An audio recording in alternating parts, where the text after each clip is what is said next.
Welcome to A1R Psychic Radio here on Moonstruck TV with Amanda Hall, Psychic, all the way from the Gold Coast. I hope in Australia. Hope you've had an absolutely sensational week in the midst of all this madness with elections going on around the world. We're sort of gearing up here for our state election and then next year our federal election. And I know our family and friends in the USA are, gearing up with debates and people sort of, plummeting their wares on the street of who to vote for and how to do it and why you should do this and why you shouldn't do that. Don't you get a bit sick of it all? Like them all prancing around like show ponies, telling you how great they are, and they're lying through their teeth because that's the game, isn't it? It's politics. That's what they do around the world. They tell you what they think you want to hear. So anyway, this week on the show, we're going to go with the Simply Tarot card of the week, and this is in no way any reflection on politics, I might add. This is the Tower card. Now, the Tower card is the card of catastrophe or accident. It can be things happening at very quickly at a lightning pace. Now, when this card comes out in a reading, it doesn't always mean there's a catastrophe or an accident around, but you have to look at it in that way because it is the Tower card and people are falling from the tower and there is fire. So there can be that potential of something like that. But 9 times out of 10, it usually just means things are moving very, very quickly in your life. And I look at it as a positive card because when I see this come out in a reading, I look at it and I think, wow, okay, great, let's go. It's time. Everything's getting cleared away. The things that have been holding us back are now going to be removed. Things are going to happen very quickly and we need to be aware of it. It's a little bit like Uranus in astrology. It comes in like the bolt of lightning, clears everything away, and sort of then you've got a clean deck to start with. And a little bit like Uranus, it sort of says make sure that you're very careful what you wish for. Don't sort of go to work and say, I hate my job, I hate my job, I hate my job, because the universe will accommodate and take it away from you. Yes, we all have the right to vent every now and then, but be very careful of our verbal diarrhea. As I said, this is a very positive card in my opinion. It's going to blow the cobwebs out of your life. It's going to make changes. It's going to make things happen very, very, very, very quickly. So we move on to the astrology section. And I want to thank everybody for all your lovely, kind messages and your questions and things like that people sort of say to me. I really look forward to this segment. I watch it a couple of times because I get so much out of it. That's the aim of what I'm trying to achieve here with astrology, is to give you an overview or a snapshot of where the planets are sitting at this precise time just before we go to air, so that it's as current as it can be. I don't break down the 12 signs, but I will tell you what signs are going to be most affected and how it's going to affect them. And if it's going to affect all of us, I will explain that to you as well. So this week, we're happy to say happy birthday to all the Libra people in the world. The sun has just gone into Libra for your birthday period. So it's a really nice time of the year. And it's a time of the year where all of us, no matter what your star sign is, we can try and bring our lives into some sort of balance. It's the time to seek out the truth. It's the time to look for the truth in areas of your life that maybe you haven't been able to look at before, or were too busy to, or there wasn't enough answers. Now's the time to revisit that and maybe look at it with a fresh set of eyes, because by doing that, we may find some answers there. We may be able to bring our lives into balance. Now, I want to be very clear. A lot of people sort of write up things about Librians and say, oh, they can't balance their lives. They've got the scales and they're always trying to balance things. Yes, they are always trying to bring things into balance, but that in no way makes them a weak person or somebody that is indecisive or can't make a decision. What it says is they look at everything very, very squarely. If there's 5 things in the equation before they make the decision, they give each one of those 5 parts of that decision making the fair time that's needed to look at it from every angle, and then they move on to the next one and the next one. And then when they've completed it, only then will they bring down their decision or move forward.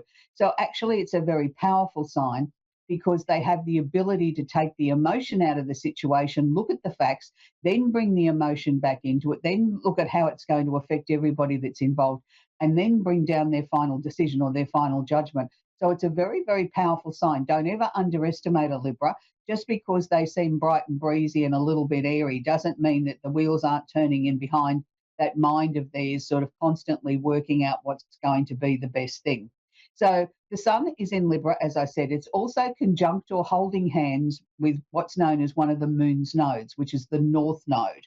Now, the north node is where we're aspiring to. Now, this will affect all the 12 signs. We should all be aspiring to get to the truth, to bring our lives into balance, to bring some sort of harmony into our lives, to behave more like a Libra, particularly in this next 7 days. If there's issues there that you've been dealing with or struggling with family members or work situations, or just your neighbour or your friends or whatever the case may be, now is the time to try and put yourself in their shoes and try and understand how they're feeling, why they're feeling this way. Is there anything that you can suggest or you can do to help them to improve the situation or improve what they may be going through? And you may be pleasantly surprised to turn around and find out from them that they're quite overwhelmed and quite taken back that you would even take the time to consider helping them. They may not require your help, but they're going to be tickled pink that you actually offered and thought of them. So it's a time now to sort of be kind to other people. We have Mars, the planet of action, is sitting in Cancer at the moment. So this is going to affect the Cancers, Scorpios, and Pisces, of course. And the opposite sign is Capricorn. It will wash over the other remaining 8 signs, but Mars is the planet of action. But for those first 4 signs that I mentioned, that's where the emphasis is really going to be. For the rest of us, it's just going to be a nice, gentle washover. So Mars is asking everybody to get out of their own road, in a sense, sort of like it's time to get moving. It's time to sort of start following your feelings. What is your gut telling you? What do you need to change in your life, or what do you need to put more energy into? Because Mars is here to give you that boost of energy. It's there to sort of say, come on, let's rally the troops, let's get cracking, let's get these things sorted out. But we have to be following what our gut is telling us, what our feelings are telling us. For some people, that may be putting some energy or some action in around the home, because we are talking about Mars in Cancer, which rules the home environment. It can also be nurturing or helping those people that are closest to us that might need a hand. And again, coming back to that sort of putting yourself in someone else's shoes. Is there something I can do for you? Is there anything I can do that's going to make your life a little bit easier? And sometimes it's just a simple phone call or a message is all it takes, and people sort of feel important. So make sure with Mars in Cancer here that you're really digging deep, you're really listening to your instincts and then acting upon them. We still have Jupiter in Gemini. Now, Jupiter in Gemini is going to affect the air signs, which is Gemini, Libra, and Aquarius, and the opposite sign of Sagittarius. It will wash over the remaining 8 signs, but not quite as strong. Now, with Jupiter in Gemini, Jupiter's the planet of expansion, opportunity, and luck. Now, Jupiter's asking Geminis and the air signs particularly, and also the Sagittarians, to sort of look at their surroundings, look at ways that they could maybe improve their luck. Is there something that maybe you had on the back burner that you can bring back forward again, that you can start to put some more energy into it? Maybe the time is right now for this project to sort of reach fruition. Maybe it's the time to start something new. Look around. If you're feeling, you're a little bit tight on money, look at other ways that maybe you can increase some money into the coffers. Not all of us have a skill in our back pocket that we can do as a side hustle, but for a lot of us, there's old bits and pieces around the house that maybe we might be able to sell in a market situation and raise a few dollars. For other people, it might be, yeah, look, I've always wanted to do this, but I haven't had the time. Well, maybe now is the time to bring that in as a hobby or a side hustle, and that'll give you a few extra dollars. And for some people, it might just be really sort of looking at their options for the remainder of this year and the early part of next year. What can I do to improve my job prospects or improve the current situation that I'm in? Do I need to look at some further training or study? Am I in the right job? Is it time to start making plans for sort of maybe a transition next year? There's lots of things on the table. So it's not one size fits all. There's many, many different strings to this bow. So work out what it is for you that Jupiter is affecting you, no matter what your star sign is. There's a message there for you and something that we need to be actively putting some energy into. And for some people, it may just be their health.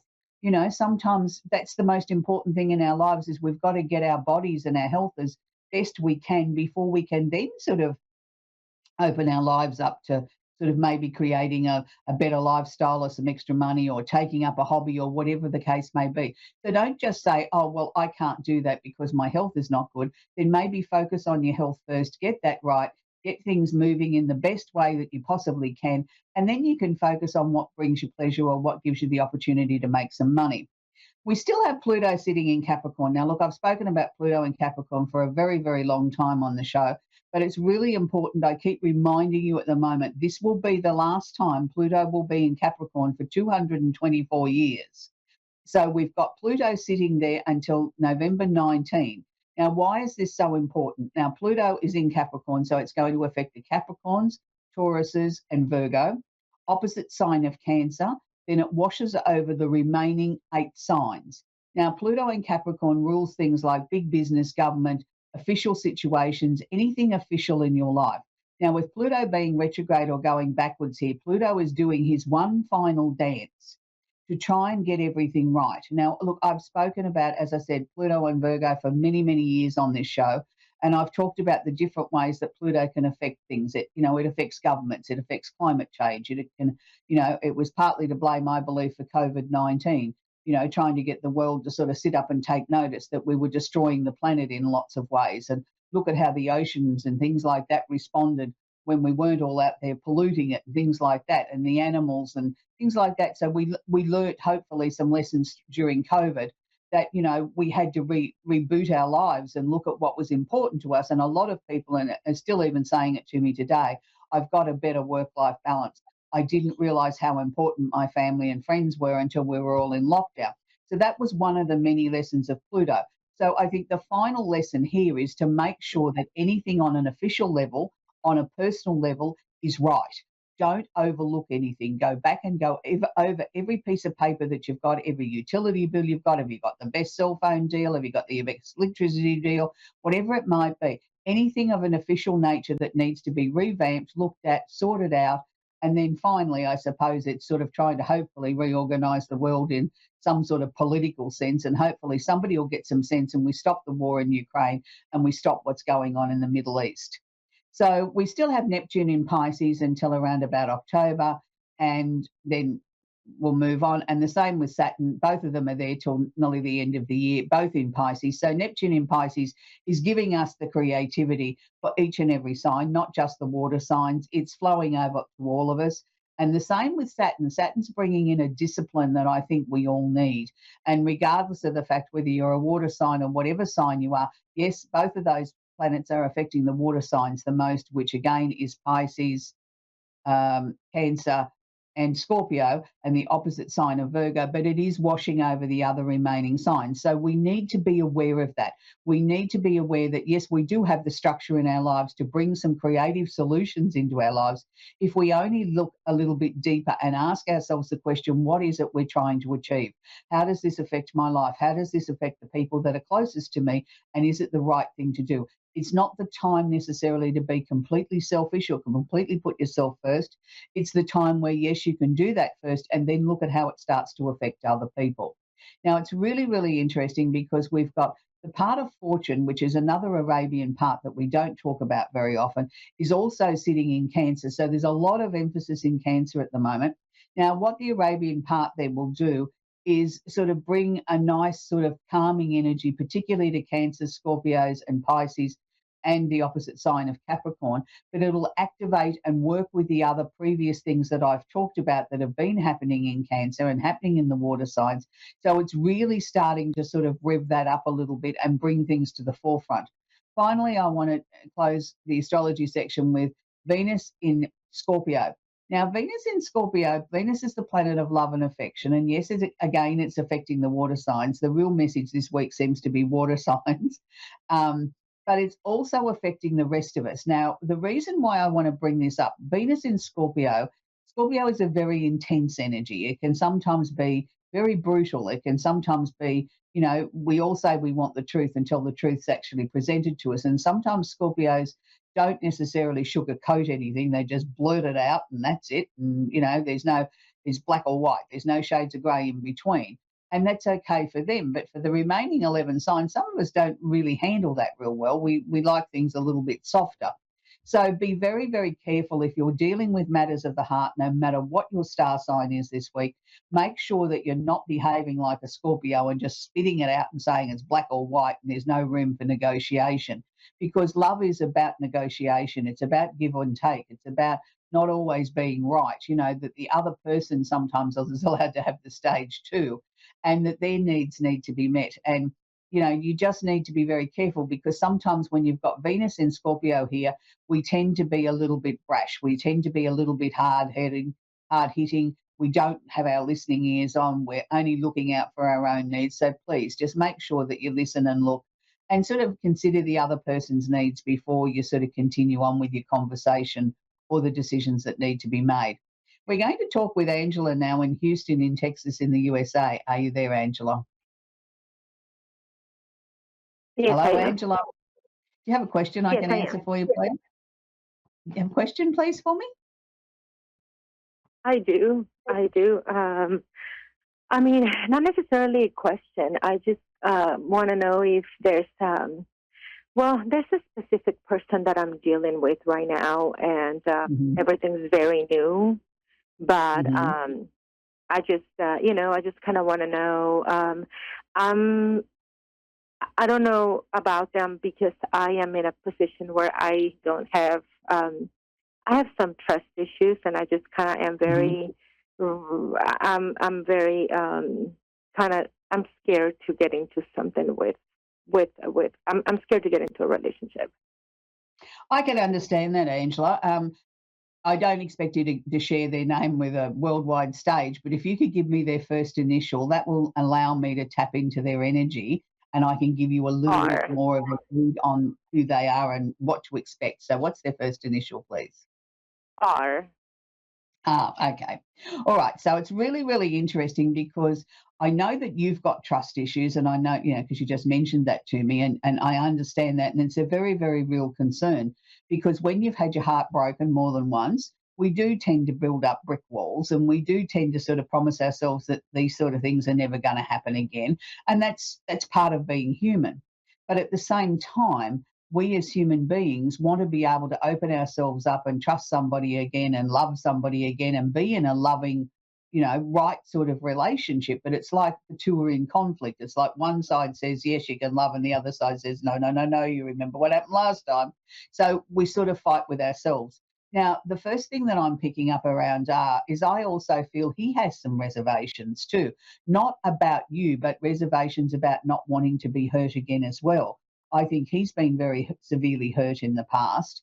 And he's not the sort of person that really readily opens up and talks about his pain.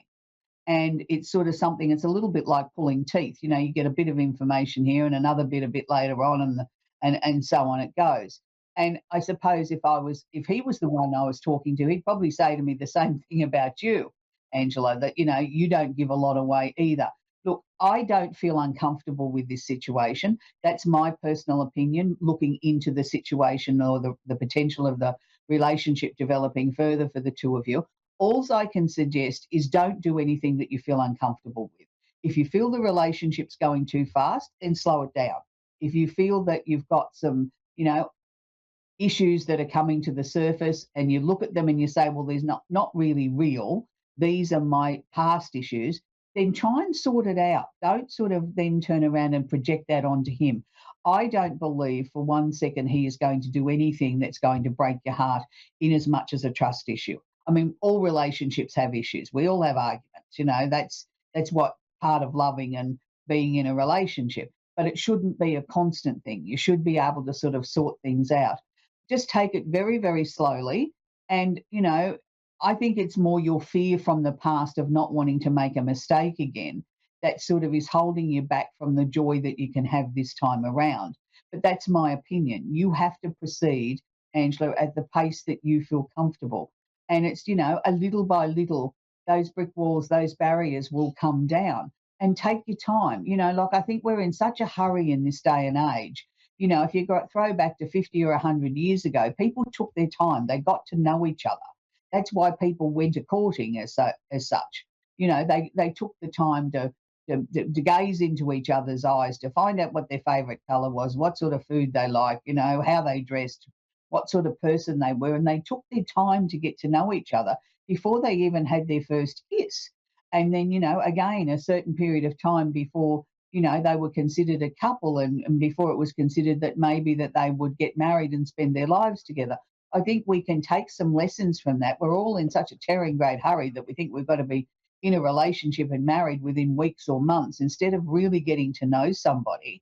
And that's where I think if you can do that, I think you'll find he's a really, really nice person, and he's got as many fears and phobias and upsets in his life that he hasn't sort of really talked about either, because he's a private person like you. So I I think once both of you can start to relax a little bit more, you'll feel a lot better. So I know it's going to be a good opportunity for you, Angela, and that's where I've got to leave it. So I hope that's helped you. Okay, we're going to talk with Amber now in Warren in Michigan in the USA. Are you there, Amber? Yes, I am. Do you have a question for me, Amber? Yes, I had a question. I don't know if you can answer this, but my stepdad and my grandfather are very sick right now. My stepdad has cancer, and my grandfather's in the hospital. I don't know if you can answer. Are they going to pass away? Sweetie, it's one of those ambiguous sort of questions. By different laws in different states and different countries, we're not allowed to discuss. What I can do is say to you, you know the answers. You have already had the insight, whether it's been in a dream form or when you've walked into the room and you've thought, gee, I don't think you've got more than 2 weeks, or whatever the case may be, you've already been given the guidelines for when and how. Well, we know how, but when it's going to happen. It's sort of, Yeah. I don't think either of them are going to be what I'd call a traumatic passing. I'm seeing both of them being quite peaceful. And I think that's the best that we can hope for, in that situation, isn't it? That they go peacefully and, look, if you feel overwhelmed and you feel that you can't go and visit the hospital today, then do that. Even if something happens and they pass away, just know that was right for you. I think we put ourselves under so much pressure at a situation like this that I've got to go every day. It might be my last chance. Well, okay, it might be your last chance, but if you've said everything that you wanted to say to that person, then the extra time is a bonus. It's a blessing. It's a time where you can sit there and hold their hand, even though they may not be awake and conscious of you being there. They do know you're there. And, it's got to be, you've got to look after yourself as well, because there's no point in going there if you've got 1,000 things to do and you're there and you think, oh, God, I could be off doing this and that, the other. They pick up on that. They want those last special times here on earth with us to be happy and as stress-free as possible. We're all going to pass away. That's a given. It's, some people have an opportunity to say goodbye, and there's a lot of people that don't. So look at this as, you've been given a golden opportunity to spend some quality time with them, say everything you wanted to say if you haven't already said so, and just enjoy those last few moments, days, weeks, months, whatever it may be with them. But listen to your instincts. You may get a dream, you might get a flash, you might see something on a roadside and you look again, there's nothing there, but you saw 2 weeks there 2 minutes ago. So they're the sort of ways that, people that have already passed over can sort of make the transition for us easier to understand, well, these are the little signs and symbols that they're giving us to give us a little bit of a heads up of what's to come. I mean, in your heart of hearts, both of these gentlemen aren't going to make it. Their time is close. And that's what you have to follow. And it's very hard, when I don't think it gets any easier. As we get older and we face this more often, it doesn't get any easier. It's not one of those things that the more you practice, the better you get at it. It doesn't work that way. It's just a matter of looking at each situation individually and doing the very, very best you can do and fit into your life. And that's the important thing. Nobody is expecting you to drop everything to be there for them just because they're sick. They would be very hurt and upset if that was the case. They want to feel that you want to be there, that this is where you need to, not so much need to be, but where you want to be. And that's the difference. Right. And, look, I hear so many stories weekly. I just slipped out to get a cup of coffee or to go to the bathroom, or I went home to have a shower to come back and mum passed away, or whoever. And it's like, I've been there for weeks. Why did she do it when I left? Because that's what they want. That's their decision to go at the time that suits them. So don't be disappointed if something like that happens. It is their choice, and, sometimes people don't want an audience when it's happening. It's their decision, and then other people wait until that particular person arrives and then peacefully go after that. There is no right or wrong way. It doesn't get any easier. And everybody has a right to sort of, I believe, to create their own exit the way that they would like it to be, hopefully. Yeah. It's a sad time, and it's hard because you don't know what to say to people that haven't got long. But just let them talk. If they're still able to talk and they want to ramble on about what they did when they were 10, fine, let them talk. It's their Yeah. way of preparing as well. Because I truly do believe most of us will know or have a sense of, whether we're conscious of it or not, that our time is getting close. And people Yeah. start to relive the past and different things like that. And some people don't. Some people, it's a very sudden thing. All you can do is do what feels right, Amber, and don't be stressed out about it. If you're too late to get there because you had to go shopping or go to the doctor, well, so be it. That's life as well. Life must continue. But I know both of Yeah. these gentlemen are very appreciative and love you very much. And, you know, they just want to protect you. They don't want you to be, too sad. They want you to sort of get on with living after they're gone. So, make sure that you continue the family traditions and things that were important to them as well into the time to come. That's where Yeah. we've got to leave it there. But I'll send you some love and some healing, and I hope that, it's not as difficult as what you were anticipating. Anyway, that's where we're going to leave Amber. Look, it's always difficult when people have got, people in hospitals and things and hospices and things like that, and we know the end is coming. It's not any easier for me, and I'm, been in this sort of work for a very, very long time. We're all human. We all have things that we need to process or let go of or do or whatever. Just do what feels right, what comes naturally to you, and sidestep anybody else trying to put pressure on you that it's more important than you go than they go. Do what feels right for you. So this week I want to leave you with a song that has nothing to do with what we've been talking about with our ladies on the show. It's one of my favourite songs and one of the world's most brilliant singers, songwriters, and I've had the pleasure to see this man a couple of times in concert. And the last time he was here in Brisbane, he said he hadn't been here for over 27 years, and he promised his little toddler son the next time he went to Australia he'd bring him with him, and he certainly did. And he's the one and only Neil Diamond. And I'm going to leave you this week with a lovely song from the jazz singer, and a lot of people will know this song, and it just always still brings tears to my eyes when I hear this song. It's a very moving, well-written lyrics by the one and only Neil Diamond, and it's called Love on the Rocks. So until next week, I hope love is not on the rocks at your place. It certainly isn't in mine. We'll see you then. Bye for now.